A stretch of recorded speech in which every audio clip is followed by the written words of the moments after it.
Welcome to PK legal.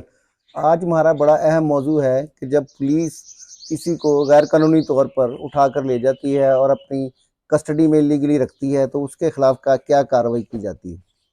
परसों 24-25 अप्रैल को मेरे पास एक बड़ी परेशान खातून रुखसाना नासिर आई।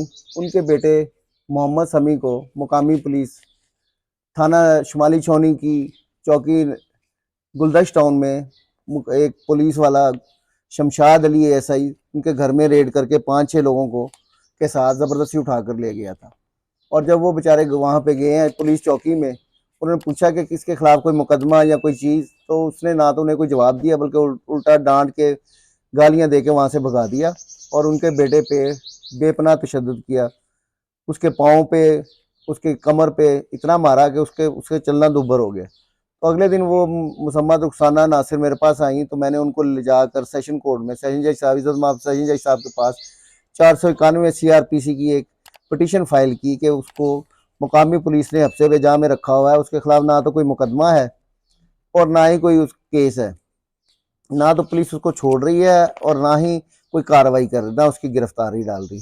इस पर मोहतरम जनाब इजाज़ अहमद वसाल साहब को वो पिटीशन मार्क हुई। वो जो एडिशनल सेशन जज हैं वहाँ, उन्होंने अपने बैलिफ गुलाम मुस्तफ़ा जो उनका स्टेनोग्राफर है उसको मुकर्रर किया और हमारे साथ उनको चौकी गुलदश्त टाउन में भेजा। वहाँ पे वो जब हम पहुँचे तो उसने जाते ही ऑर्डर था बड़ा स्पीकिंग एएसजे साहब का, उसका रोजनामचा जो चौकी में उसने अपने कब्जे में ले लिया। तो उसमें उसने देखा कि उन्होंने उनको भी कोई इतला हो गई थी एक बना के झूठी रपट कि जी वो सुबह के टाइम 107 151 जो नक्शे अमन का एक सेक्शन है सीआरपीसी के तहत, उनकी लोगों दो पार्टियों की सुलह करवा के उसको छोड़ दिया गया पहले ही।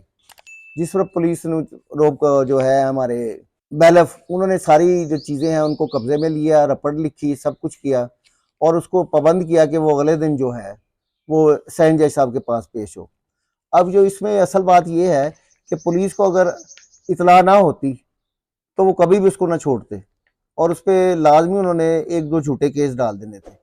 तो हमारी जो पुलिस है अब इतनी मुंहजोर हो चुकी है जबकि मुतज़्ज़िर ने उसे यूज़ किया है कि अब ना तो वो किसी की बात सुनते हैं और ना ही वो कोई गैर कानूनी काम करने से हिचकिचाते हैं। अब मुसम्मद जो है रुखसाना नासिर, इन्होंने पहले तो सारा कुछ कर लिया लेकिन बाद में लोगों ने इनको डराया तो बेचारी ने एएसजे साहब के पास कहा कि जी ठीक है, हमें वो कोई हमने इसके खिलाफ कार्रवाई नहीं करनी। ना ही उन्होंने बेटे को वहाँ पे लेके आई, हालांकि वो काफ़ी इंजर्ड था, उसके पाँव पे भी चोट थी, कमर पे भी लगी हुई थी। लेकिन पुलिस का खौफ इतना है आम लोगों पे कि वो उसके खिलाफ कोई कार्रवाई करना नहीं चाहते। उसके बाद बल्कि उन्होंने अपनी प्रोटेक्शन के लिए मेरे ज़रिए ही एक फिर हरासमेंट की रिट फाइल की जिसमें मुकामी एसएचओ थाना नॉर्थ कंड के उसको और इसी शमशाद एएसआई को पाबंद किया गया कि वो उनके खिलाफ कोई गैर कानूनी कार्रवाई ना करें। खुश रहें, आबाद रहें और हमारे साथ जुड़े रहें।